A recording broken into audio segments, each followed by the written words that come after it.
Welcome to the Spiritual Development Channel. I'm Nasi Yashuvo. Today we're talking pineal gland, sex, death, and the Garden of Eden. Today we're at a cemetery in Sparta. What better place to be than a place where it symbolizes the fall of man? So let us ask ourselves a question. What were our ancestors trying to tell us when they wrote these old poetic messages in books and on scrolls? Let us talk about the fall of man and the rift between him and his creator. Extracted from the intimate relationship and the oneness of his God. Since there is one law that governs the spiritual realm and the physical realm, we have to prove that if a spiritual event occurs, it has a quantifiable effect on the creature. And we're going to prove that. We're going to prove that since the fall of man had a physiological change and a genetic change in his makeup, and it altered his existence. So as a result to the sin, emphasis was put on and their eyes were open. So after Adam and Eve ate the fruit, it said their eyes were open. So that leads us to the question, what were they seeing with before? And that's a very good question. Better yet, we have to ask, is there another way of perception for humans? Is there an eye that detects spiritual stimuli? Well, absolutely there is. It's called your pineal gland, right? Let us read Genesis 3:7, verse 1. At that moment, their eyes were open and they suddenly felt shame and nakedness. So all of a sudden, after they ate the fruit, they felt shame. And there's three things that happened and occurred after they ate this fruit. One was shame. Then they were surely going to die, which was mortality. And they were cast out of the garden away from the presence of God. So here we're going to prove that these three things happened. But we have to go back to an important detail. There is a third eye that we see with, and it's called our pineal gland. The pineal gland, if it's inhibited, there were certain things that it will cause problems with and separate us from our spiritual existence. Now, let us think about this. There's three things that the pineal gland produces. One is serotonin. Now, most of you might know what serotonin is, but I'll make my videos very simple for people who this is new to. Serotonin is a feel-good, a sensation production inside of our pineal gland that makes us feel well-balanced and it makes us feel kind. It actually regulates our digestive system and also allows us to retain information and knowledge and helps us with our appetite. So now what happens if you have a deficit in serotonin inside of your body? Well, you become depressed and shame and feel a certain level of guilt. So right there is one evidence that the eye that we did see from was the spiritual pineal gland before the fall of man. Before there was more emphasis put on our visual eyes now. The second thing, and the second most powerful thing that the pineal gland produces is melatonin. Melatonin regulates your circadian rhythms, which deals with time cycles.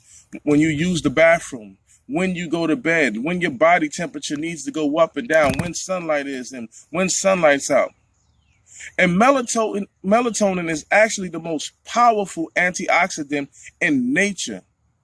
It actually protects and prevents damage from going to your nuclear and your mitochondria DNA.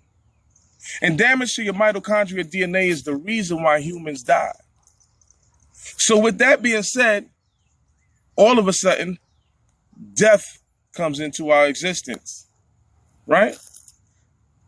Without degradation to your DNA, we have unlimited life because your body will automatically repair itself from any damage. Now, the last one is DMT. Now, DMT is called a hallucinogen. It makes you feel like you're in a different world. It brings that connection with God. So now we already talked about 3 of the things that happen and how the inhibited pineal gland affects the body. One was shame, which the lack of serotonin produces depression. The second one was death, which the lack of melatonin being produced produces death. And the third one was the connection with God. DMT brings you to the connection with God, and it's produced at its highest levels at childbirth and at your death. So this is why children are very sensitive when they come into the world, to the spiritual world.